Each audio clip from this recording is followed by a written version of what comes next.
everyone, and welcome to Horsefly Chronicles Radio with myself, Julia Siracusa, and Philip Siracusa. We are broadcasting live from the United Public Radio Network on 105.3 FM and 107.7 FM from New Orleans. We are fully sponsored by Carnation, so we want to thank them for their sponsorship. We love them. You'll have to do a few things in order to participate in chat.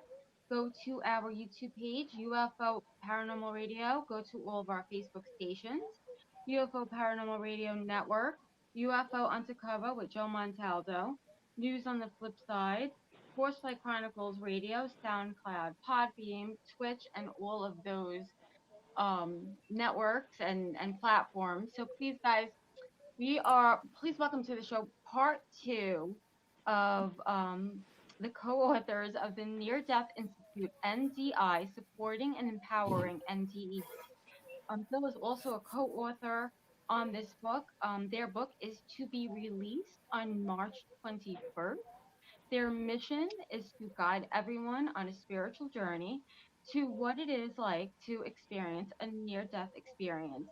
And they are putting all of their experiences in a book. You can pre-order this book with all of these amazing co-authors on neardeathinstitute.com. So please let's welcome them all to the show. Thank you. Yay. Welcome. Hello.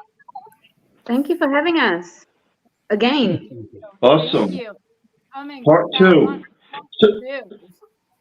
Yes. Thank you very much. Ameera, you want to start out and just tell them how what made you get this started on the near-death experience co-author book? Yeah, so I've actually been ghostwriting and helping near-death experiences self-publish for 10 years now. And what triggered it was my grandfather died, and that was kind of a catalyst towards my own awakening and my own seeking. And a near-death experience book was the first ever book that really gave me the clarity and, the information, and, a lot of my questions were answered in that book. It alleviated a lot of fear for me. It, released a lot of limiting beliefs that I had around the idea of death. And so I decided to start ghostwriting and helping near-death experiences self-publish. So I've been doing that on a freelance basis for 10 years. And then last year, around October, well, I've been having, divine inspiration to do this book for about a year before that. But I didn't do anything with it. I was just living my life and paying my bills and doing what I do. And then all of a sudden I woke up one day to no clients and no money in the bank. And then I was, at a crossroads. So do I get another client and just pay my bills again? Or do I actually do what I'm supposed to do, which is get a bunch of near-death experiences together and do this co-author book? And so that's what I decided to do. And I reached out to all of you. And I reached out to Al as well. And when I said to Al, hey, do you want to be a part of this book? She said, yes, of course. But she was also mentioning to me, some of the other issues that near-death experiences deal with. Sometimes they lose their ability to work. Sometimes they lose, limbs. They become disabled. A lot of things can happen during that time. And there was no real support system for near-death experiences. And that is how NDI was born. It was created with the intention of supporting near-death experiences in the way they actually need to be supported, and not just for content, not just for showing up on people's shows and giving away content about the experience, but also helping them in the back end with the emotional, mental, spiritual support that they actually need. Well, great job. I'm part of it. I'm excited about it. And it's an exciting journey because it's going to help people restore their faith and know that there is another side. So this is a second show for those that are listening and watching us right now. And let's go around and everybody introduce yourself. So let's see who wants to start first. Don't be shy. I may as well go first. Yay. Sure. Hi, my name is Stephen Noaek. I'm a near-death experiencer at the age of 4, basically. And thanks for having me on the show. Absolutely. And Yes. thanks for everybody watching. Basically, at 4 years old, I drove my big wheel, which is a small plastic tricycle, into moving traffic, and I was run over. And during the process, I woke up with what I thought was a person sitting with someone, and I was leaning on them. And as I opened my eyes, I caught the glimpse of long silver hair, kind of like a silvery robe. And as I turned to face and still thinking, who is this? What happened? I see a being that has no face, only light where their face should be. They said, Stephen, put your head down. Everything's going to be all right, which I did on this being's chest. And as I'm staring at the face, I'm being pulled into the face, where now I'm seeing a scene start to take place with flowers that had colors, and these colors were their own beings. And that's the only way I could explain it. It's just meadows upon meadows of just a beautiful meadow you'd want to lay down, and the flowers were their own beings. And I could catch the glimpse of people in the distance, and I knew they were playing. And I knew there were elderly, there were children there. And I hear this children's laughter, and it flows through the air, and it hits me like directly in the center. And that's when I just had a download or a connection, and I knew everything was one. This place was perfect love. Everything came from it. Everything would return to it eventually. But also that pain and suffering couldn't exist there. It wasn't that it didn't. It couldn't even vibrate high enough to form function in that environment. So I wanted to go there and stay. And the being says, "So it's not your time." That's when the scene just changes, like somebody were to pull the curtain to the side, and I'm standing in this place that looks like lines going up and down and across, and I'm told this is the quantum field. You form your reality based on your thoughts and your feelings, and they're broadcast to this field, and they circuit back through you. And this gives you kind of an interpretation of reality based on what you're creating and embodying. They brought me to like a wagon wheel. They showed me that I was pure love as I entered this world, and that we spend our energy out to this kind of like a screen that was going around me, or like an outer rim, and that it flows back through me. And that gives me an interpretation emotionally and spiritually of reality. And then I saw a triangle, and they told me this is Heavenly Father, Divine Mother, make them one, and they have a son. And then a lot of this, I had no idea what it meant. You know, at 4 years old, who's going to digest that? So I knew coming out, something had happened, but it was like trying to remember what you ate for lunch last week on a Wednesday. So around like age 10, I'm starting to get memories back. Age 11, more and more, I try to talk about it. Nobody really wanted to hear it. So I figured it's done with, it's in my past. But it explained a lot of the heightened sensitivity and the perception and depth of reality that I experienced, where other people wouldn't be bothered by this, but it would bother me deeply. And so it led to a lot of challenges, for sure. So needless to say, 25 years pass, and I'm having a surgery, and this being comes back and speaks to me the same words. I'm starting to get anxious, worried, nervous. And I hear, Stephen, put your head down. Everything's going to be all right. And I feel this energy just encapsulate my body. It's warm, it's safe, and I knew I was all right. And then that's what kind of opened the floodgates of, holy cow, this was real. I did experience this, because I hadn't been able to share it or express it. I just kept it to myself.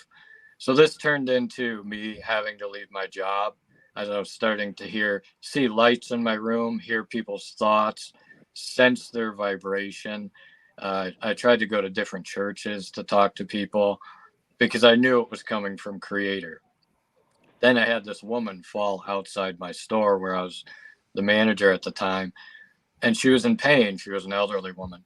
And for some reason, I put my hand on her, and she was in pain prior to this. She looked at me and she said, I'm all warm and I don't feel any pain. And I went back to my station after the medics came and took her, and I thought about that a lot. And so things were just compounding in a way that really challenged my reality and breaking it down. and then having beings showing up in my room speaking to me that I'm a biological machine and I need to tune my thoughts with my heart. I need to basically recircuit myself out of this system of duality and concepts I had never heard of. I'm like, so at first I'm like, go away. I don't want anything to do with this. And I'm eating a bowl of Cheerios as these beings show up and they say they're Arcturian. Never heard of it, in my life. So they return after I told them to go away, after I was able to look up some information. I'm like, hey, this might be a real thing. And then other experiences, like hearing a voice speak to me in my car. And I was never religious, never went to church. The voice starts telling me as I'm being really hard on myself, okay, this day, during this time after this being returns. So this voice speaking all these beautiful things to me, telling me all the love I had shared with people and memories. And I'm like, who are you? As this being just starts telling me this stuff out of nowhere. Because I'm trying to shut things out. I'm awakening to a really intense scene of what I thought to be reality, but it's deconstructing. So I'm trying to shut myself out. So I'm like, who are you? And the voice says, I am. And then I'm like, I am who? I am. Second time, just same thing. And I'm like, I am who? And then on the third one, same thing. I am. It was like a reflex. And all of a sudden, I was seeing and feeling every memory and emotion I had ever had in my life. And I started crying. I had to pull the car over. But it was like a reflex. I didn't think about anything. So all these visions are going through my head and I'm feeling them separately, but at the same time, and I still can't explain it. And then there were other experiences. I don't want to take up too much time, but just missing time loops. Eventually, this led me to self-exploration and to really return to that feeling of love that I felt during that experience. And I realized through these beings returning and visiting and what that felt like, that I could return to that now. I can make heaven within me now, not feel the physical pain from the car accident I was in, from the childhood trauma. And they slowly showed me how to heal myself using the things I had seen, and began to realize I was in this quantum experience, playing this character, having a love story, but not between anyone else, between myself and all of creation. So then it was a matter of holding that oneness. But That's fascinating. That is fascinating. One question I have before we get on to the next guest is, you say these beings. So are these religious people, like angels or saints, or are these beings of interdimensional beings? to me, I would say they're what we would call, hey, an angel, because I've had those experiences as well. But it's also what you could refer to as a high density interdimensional being, and I realized it was all one, but it was us who were separating it in our mind from that one energy, and that they were actually teaching me how to create a singularity between the positive and negative within myself, how to do alchemy, really. But to release myself from the matrix, if you will. So they're high density beings, yeah, for sure. Wow. Amazing. Well, I could tell the listener out there, you want to get this book. That's one experience that is mind blowing. So thank you for sharing a lot of detail with that. Who's next? Ladies first, for sure. Okay, I guess that would be me. Hello, everyone. Thank you so much for having me on your show. I sincerely appreciate it. My name's Kathryn Annis. I am the owner and founder of the Dawning Institute. And I had my NDE at the ripe old age of 17. And at this point, I'm not exactly sure if it's because of the severe sleep apnea that I was diagnosed with only about 10 years ago, or if it was a mountain of medications that I never needed that contributed to all of it. But I do remember going to sleep. It was I'm going to say early summer, late spring, so rather warm. I had my window open, and I grew up in a small, let's say once upon a time, it was a small community, bedroom community farm town. And so when I had the window open, I could hear the horses and the cows grazing, and once in a while a train going by. And it was just really, that's the one thing that I do miss about it. But when I went to sleep, I remember I was dreaming. I'm not exactly sure what I was dreaming of. However, I remember it came to an abrupt halt. And all of a sudden, I was just in this darkness. And there's this light that all of a sudden shone down. And it was kind of like this tunnel that you hear about. And there was colors and sensations that I have never seen nor felt, either before or since. And I started levitating through it. And it was just this feeling of not only love, but acceptance and warmth, and coming home to a home that I didn't know, but I did. How I grew up was really abusive. So this love was almost overwhelming. And so I was rising up, and I remember I had my left arm by my side, and I was reaching out with my right hand to go towards the apex, just to touch the light and to go through, to go home. And it was my brother that met me at the apex. He had died. He died about 7 years prior. And he was a firefighter actually in Sacramento, amazing, brave man. And he met me there, and he told me that it wasn't my time yet, that I had to go back. And it was at that moment that I felt this force just push me backwards. And you can kind of think this visualization of somebody falling back with their arms and their legs, going behind them. And I fell back into my body. I was just screaming, no, I didn't want to go back. I didn't want to go back to this life. I didn't want to go back to that home. But I knew that there was something much, much bigger for me to do here. That this was the reason why I was sent back. So I remember I woke up and I was out of breath. My heart was pounding out of my chest. The air stung my lungs. My joints were a little stiff. I wasn't really able to move the first few minutes. I was just crying and gasping for air.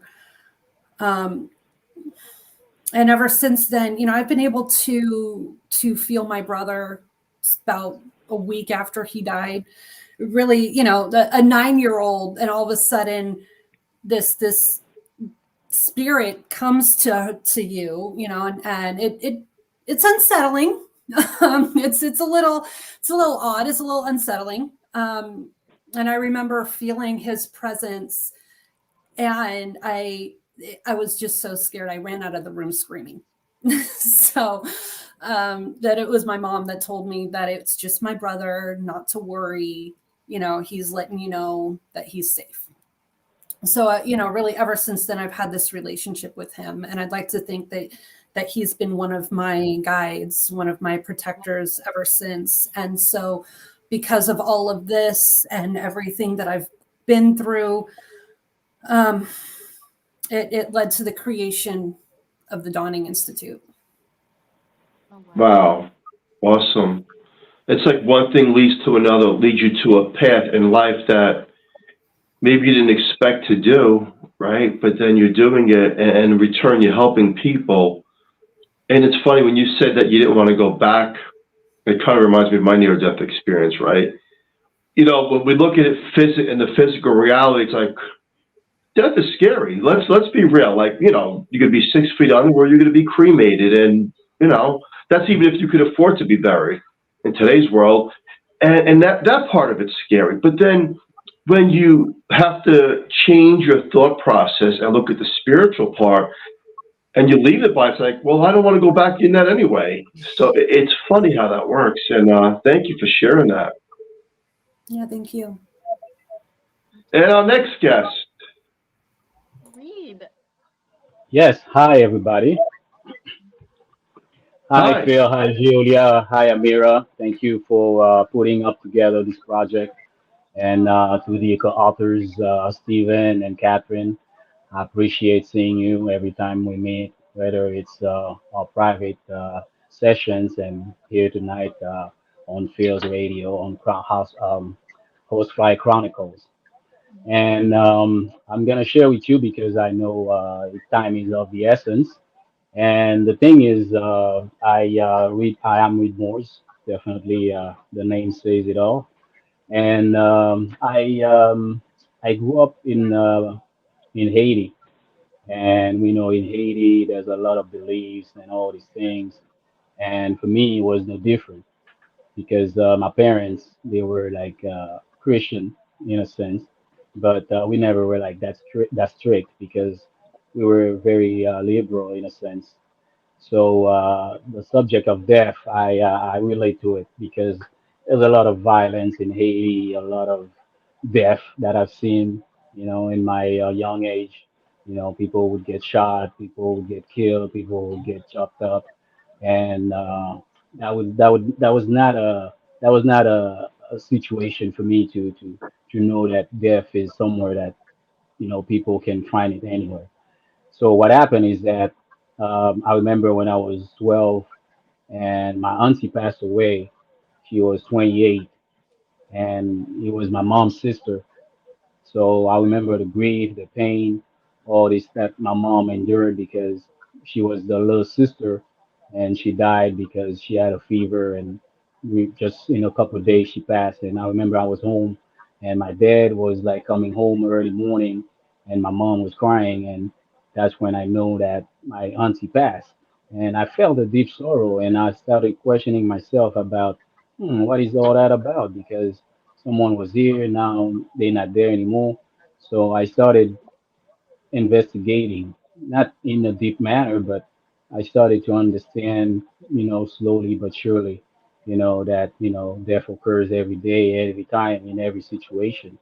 And that's why I was like, let me go deeper. So I started searching in religions, started accumulating books, and started, you know, getting into things that you know most people would not try to get into, you know, because sometimes the answers might afraid them, and that's what happened. I joined some religions, but the answers were never there.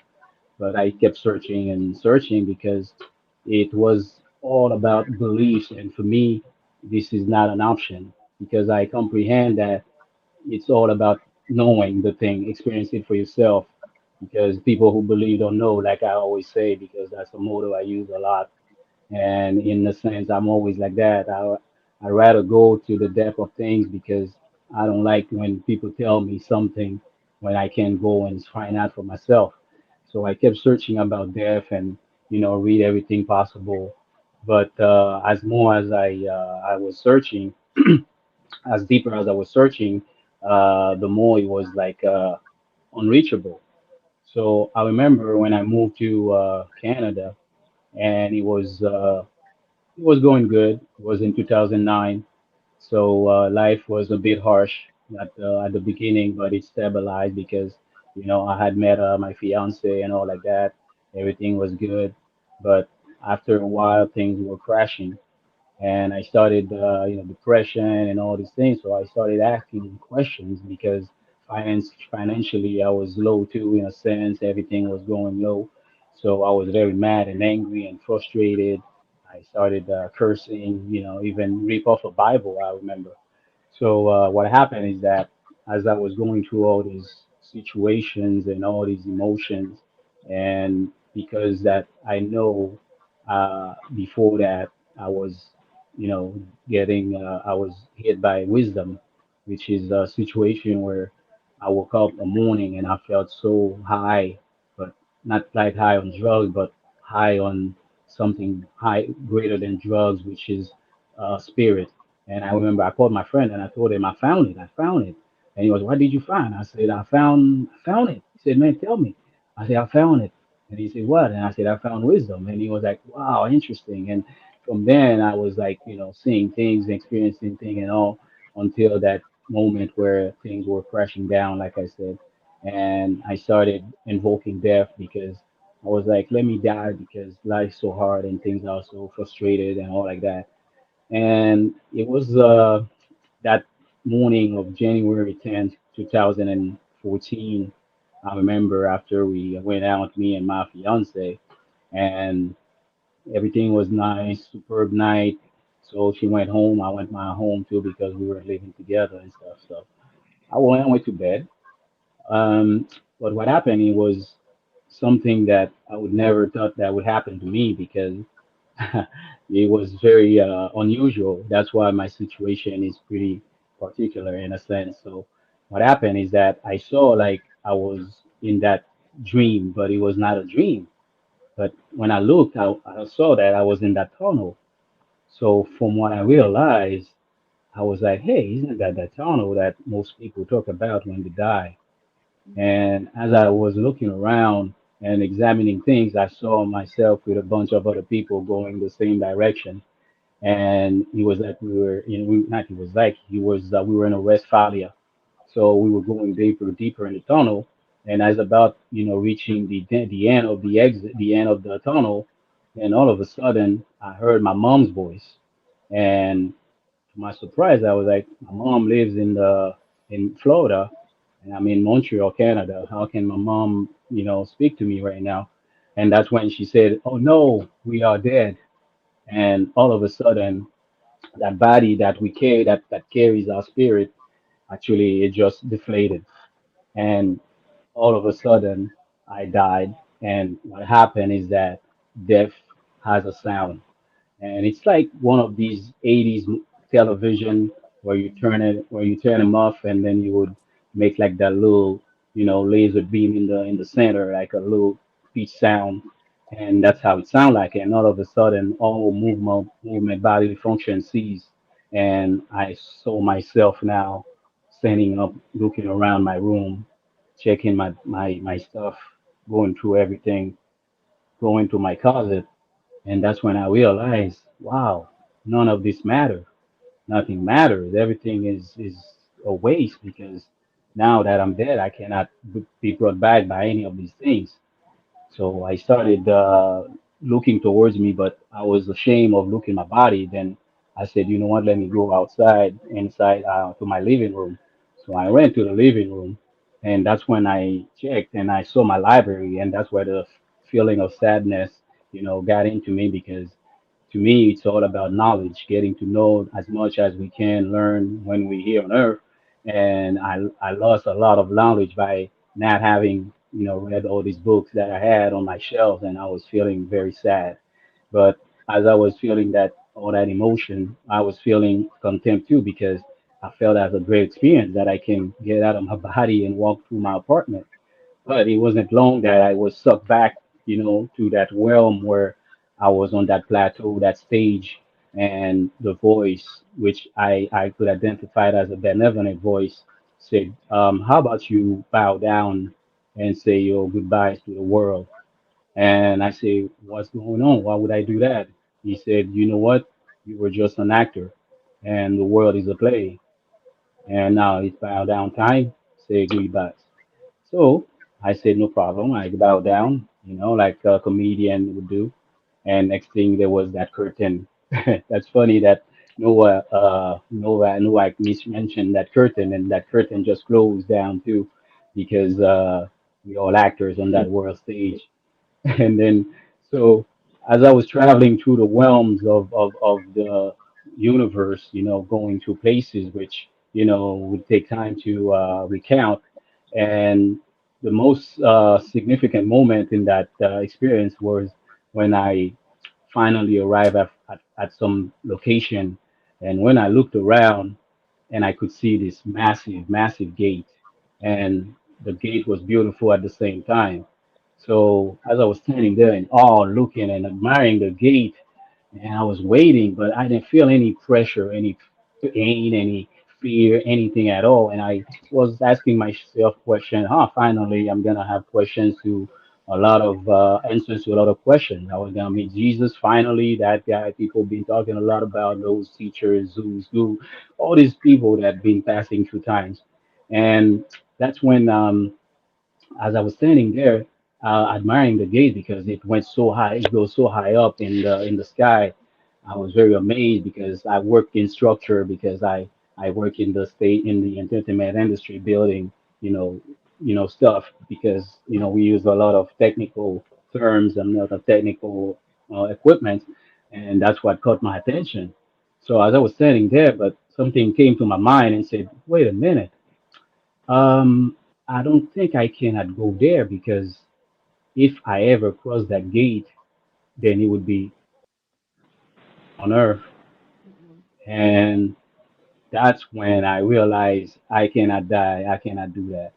It's not the time for me, especially. I said, you know what?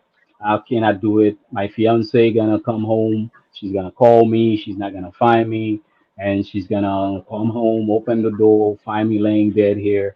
My parents gonna freak out all the way where they live in the states, and my reputation. Oh well, probably gonna say he's overdosed and all like that. And especially, chess was the main reason. I said, you know what? I cannot do it. And I don't want her to go through that, and that's too gruesome for her. And as I was pleading my case and standing there, knowing that if I ever cross, I could, never go back. And all of a sudden, I fell back, like in my body, and fall back like, like a loud silence in my body. And then as I woke up, and then I was like, no, no, no, no, no. I tried to go back to sleep. I found in my head on the pillows. And next thing you know, I was like, no, no, it cannot be. I want to go back because the sensation of love, of all these unconditional emotion, which I didn't describe because, all experiencers know that the sensation of that great love that, surround everybody when they pass through that realm, it's unimaginable and it's not even describable, but it's all there. And that's what happened when I went back to my body. I came back and I right away checked the time. It was 5:30, and looking at the time, I said, "Who can I call to amplify my story?" And so I called my friend who I remember living in the States working night shift, and I know she would be off, and I called her. So when I called her, she answered, and she was like, "What are you doing so early?" I said, "You won't believe it. I died. I just came back." And I was like, still having the palpitation and all this, high breathing. So she said, "You cannot be." I said, "Tell you that. I just came back and you're the one I just called because I want to tell you." So as we were talking about it, and I just came outside. Finally, we hung up, came outside, looked around my apartment. But it was so profound that everything that happened to me show me that everything is vain. And when I looked at my closet, jewelry, cars, all these things, I was like, well, none of this matters, and the only thing that matters is treat each other's right and make the right things and love each other. So that's what happened with my experience, where actually it follows with a lot of enhancement in the abilities, especially I have the ability to sense death when it's gonna happen. But the thing is, I cannot know who's gonna die. So that's a thing of, could it be a curse or a perk? I don't know, but that's the thing. And a lot of other gifts that came back with that came with that. So that's basically my story, and the rest is in the book, as we know it's a shareable story. And thank you for having Thank you so much. Wow. It's so funny. It's crazy because you all have different stories, but it's kind of like the same story. And I have a question. Um, do you feel like when you guys came back that you have gifts? Are you gifted in any way? Psychic abilities. I know some of you said that you do have those, but tell me about that side of it. I would say that was the biggest part of it, because you all of a sudden you had this, or for me, I had this big expansion when these beings returned. And then it was a matter of tuning it and learning how to use it. But yeah, for sure, healing abilities, sensing the intentions, not matching people's words. Like literally, I was starting to receive with my heart. And later, this led me to look into the science behind it. Well, the heart's the first to receive before the brain. So what was happening was I was kind of tuning myself, really, and we're tuning into people's photons because they emit photons all the time, and we're deciphering that information. But yeah, healing abilities, psychic abilities, shadows and silhouettes walking around me. But it all comes back to the inner, how reality's happening through you and not to you. So you're the one in control of it. So yeah, for sure. For me, I don't know about anybody else, but that's what led me to start Trinity Quantum Health once I realized that I was able to heal people, you know. And it was the woman falling outside of my store. And then just people being led to me. I'm like, yeah, I think I might be able to help you. Yeah, I think I might. And slowly but surely changed, you know, my career and my life trajectory, really. I knew I had to tell people. Like I experienced something, but that didn't make me special. I had to tell people, anyone can do this. You're all chosen. You were already loved before you came here. It's just a matter of getting the mind and the body to catch up. Absolutely. Exactly. Wow. Maybe Kathryn? So I don't know if this is because of the NDE or because I grew up with a narcissistic mother. I am very in tuned with energies. Mostly, and a lot of these psychologists today would say that I had to read body language and I had to learn how to read her energy so I would know if I was safe in her presence or not. And so, you know, when that happens, when you grow up in such a volatile household, you learn really to read the room. You learn to be able to figure out, am I safe, or do I need to go back to my room? Do I need to leave this area? So again, I don't know if this is because of the NDE or if this is because of the toxic household that I grew up in, but I do have the ability, and it's almost on all the time. I don't know how to shut it off. So I know I pick up on people's energies. And that's why when I'm talking to someone, I can be very intuitive. You know, it's like they're telling me a story, and I know that there is way more, you know, behind and between the words. So I'll start asking these questions, and they, you know, I've had some people that, you know, of course they'll go back into their shell because they feel like they've exposed too much, when really I know that there's more. You know, so it's just one of those things. I'm not exactly sure where it comes from, but I know that's a big reason why I like online shopping. It's because I don't need to be in the crowds in the store. I mean, I hate to laugh, but it means, you know, we get that. Me and Phil get that. Right. Amazon is like my best friend, and I'm so glad that it's easy to return some things. Yes. Well, I definitely second that. All right, we're going to go real deep now. Julia and I are paranormal investigators, and what we do is seek communication with the other side. Now, having my experience, and Julie had experiences in her own home when she grew up in New York, we know verbatim by research is that we can sometimes communicate with the other side that we call ghosts. Are they ghosts, or are they the ones that are actually alive and we're the ghosts? It's a big question mark. Now, there's two things here. Reed, you said something, and Stephen, you said something that kind of correlated, and then it correlates with what Julia and I do. So, Stephen, you had said at one point that we're in a matrix. which I agree. And then Reed, you had said at one point in your experience that you've seen everything around you Indeed. at the present time. And now as an investigators, it's like going through that veil. We're connecting through the veil to the other side, right? And we're trying to get answers. Can you hear us? Can you see us? Am I alone in the room? Now, we also know as investigators that sometimes, let's say there's a home that's about 200 years old. The home was taken down and a new home was put up. So it's a completely different architect. But yet, the new owners claim that there's people walking up and down stairs that do not exist in those areas. Then I go back to what Reed said, how he's looking at everything when he's out of the body.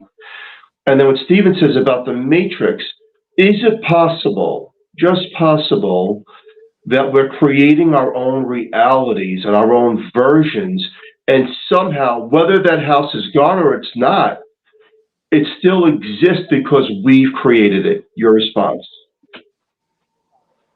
Oh, well, most definitely. Because what happens is that for me, I am from very young age sensitive to the other side. And to the testimony I can give you for that is that I remember when I was young, I saw my dad passing. So I used to have these dreams where I was seeing my dad laying in a casket, and all of us four brothers would stand in front of the casket looking down on him laying there. And I was always afraid of that because it's my dad. And I love him. He raised me. He made me who I am today with my mom. And I, I just didn't want that to happen. I was sensitive to a lot of that other side. And even so, I remember when in the Bible, when the girl died, Jesus said, "Ah, you know what? She's not dead. She's sleeping." And I started developing this sleep meditation where I would always trying to go to sleep to find out about the other side because I would understand that when you sleep you die and when you die you sleep. So I would deep into that to get that connection. So the abilities that are developed actually it's coming from a lot from there because when you get to that side that has so much positive emotion, and when you come back to that material realm, definitely you're gonna overcome all these negative ones because you are more powerful because you know what's on that side and you don't believe. So therefore I totally experience um, a lot of other side stories with people that passed, a lot of people that visited me. My dad passed. Actually, I even resuscitated him during his passing because me and my dad, we got kind of have this connection when he was sick, and then until he passed, I could feel his pain. I could relate to him, and it's a deep thing because most people don't realize that, but definitely you get to have your abilities enhanced and see through walls, all these things, and it's a very very great thing to have been part of that experience. Hopefully, you get to come back for sure. And Stephen, what's your thoughts on the matrix?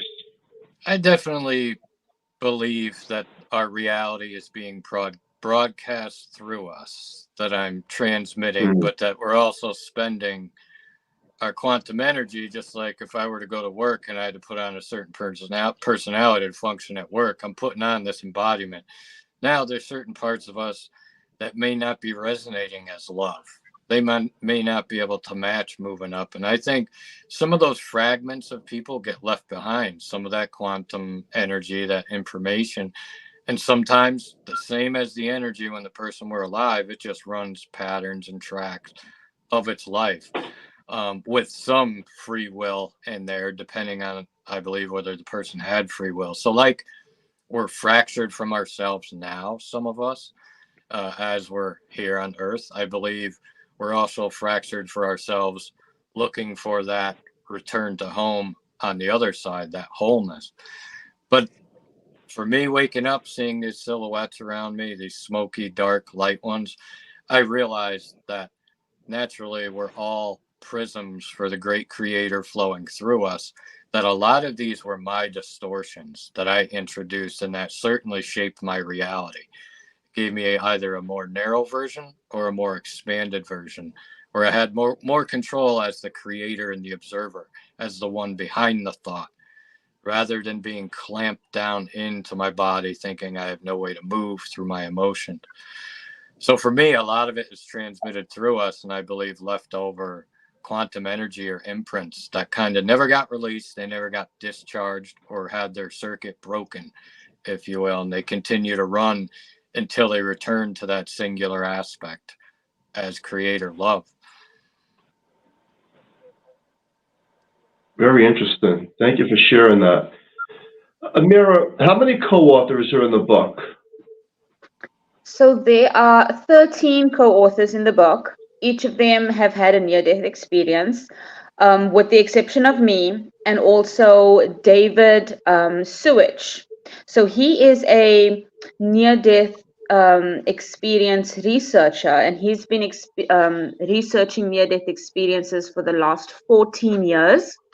So I was very lucky when he said yes, he would love to write a chapter, because in his 14 years of experience, he has gained, or rather, just put together a lot of the experiences that near-death experiences have had that are similar, and he is quick to identify what people experience on the other side that can be compared to others, because we know every near-death experience is different. Everyone has a different experience. However, there are similarities. A lot of people talk about the tunnel. A lot of people talk about the gardens and the colors that are alive, and how flowers are their own beings, and how everything is just having its own consciousness. So those are some of the things that he puts together as these things are similar. So that's a very interesting perspective as well. And each of these near-death experiences are similar in that way, but also very different. So, you obviously know your story and how you died, in the dentist chair. And Sharon, who is supposed to be on with us today, who's in hospital, unfortunately, she actually died from lightning strike multiple times. So that's a very different story as well. And we've heard from Kathryn and Reed and Steve today. And, co-founder of Near Death Institute, Elle, she died from sepsis in the hospital. So there's so many different experiences, but yet there are so many similar experiences as well. And I guess when you read it, you'll understand what I mean by that, where the experience itself, is having similarities. However, the circumstances were very different. Yeah, I think this is going to be a fascinating read for the people that purchase this book, and it's going to be an eye-opener, because it seems to me, as I listen to more stories and experiences, that people go through different sheds of light when they cross over, which leads my next question for Kathryn. When you crossed over, were you alone? In the world, 105 people die a minute. With other people that were with you, or did you die alone? I was alone. Reed, were you alone? I was alone, definitely, because all I could feel was the presence and the voice that was guiding me, and all this scenery that was so majestic and beautiful, the colors, the light, the feeling. So it was me, and then the sensation of being with someone. Stephen, were you alone? No, I was, I woke up, or I thought I woke up, sitting, leaning on someone, kind of like to the side. And when I turned to look at this, I'm thinking, who is this? It was a being of light. Oh, wow. So if 105 people die every minute, and a lot of us talk about the tunnel, right? It's to my belief and understanding that, well, I do not disrespect anyone's religion and beliefs in religion. It just so happens that the near-death experiencers have a part of them is a belief system. Well, I've seen angels and I've seen God, or I didn't see any of that. I've seen the cosmos and I've seen the garden, right? Me personally, I experienced the garden, which is second to none, and the fields in heaven, right?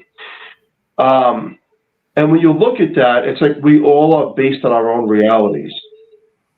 And it's kind of like what a lot of what we're talking about tonight is we're looking at it as if some of us, we go alone. You know, I mean, look, the truth really is when you're born in the physical realm, you're naked and afraid and alone.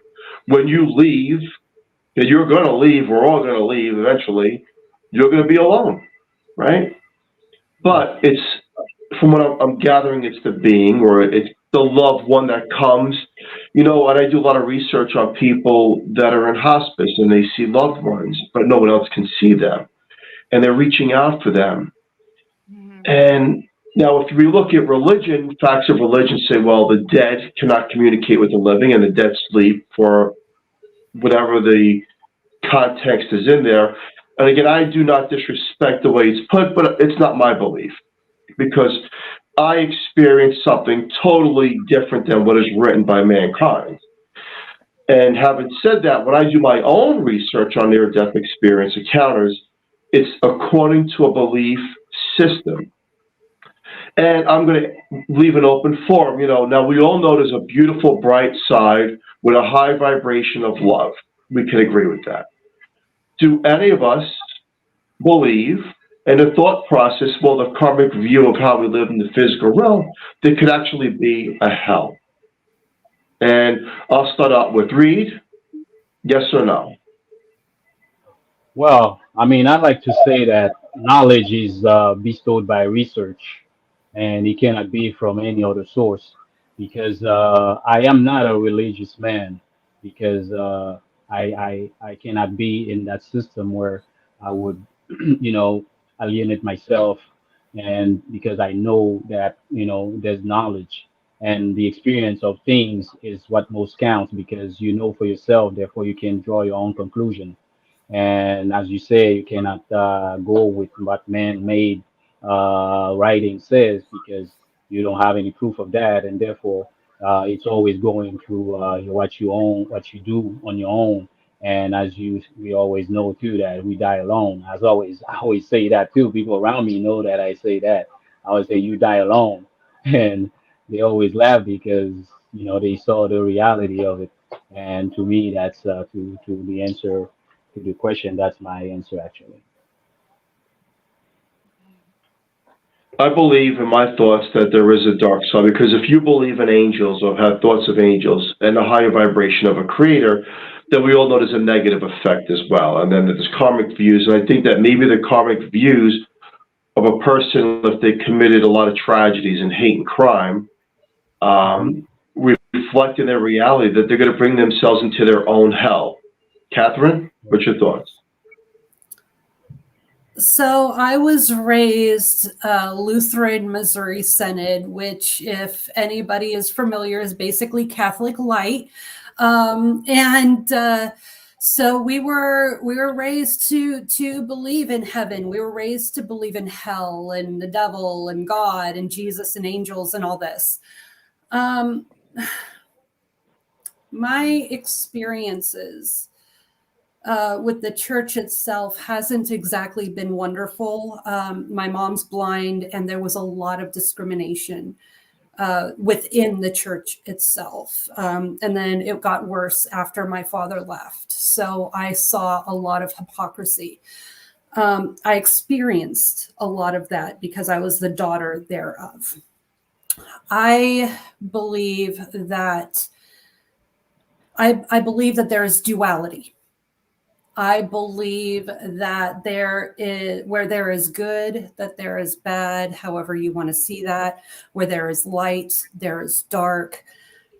And when I was a teenager, I did something stupid and experimented with a Ouija board So there was something that happened with that experience. Yeah, right.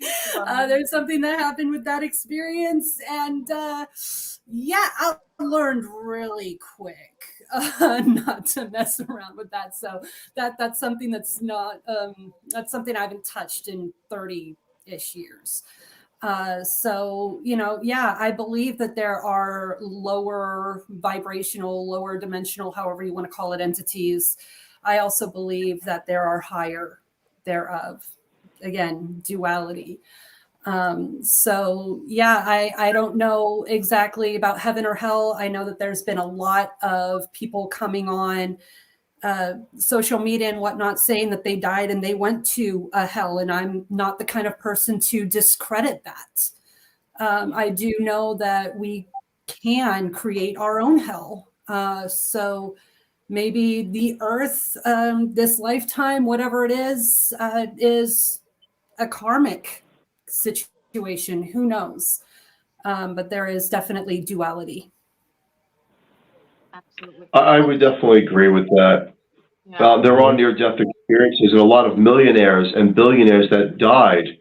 I look into their stories, and they're like, we gave it all up, we came back because I was doing bad things for mankind. I was into drugs, and yes, I had everything I wanted, but I was polluted myself. I was a chemical problem for everybody.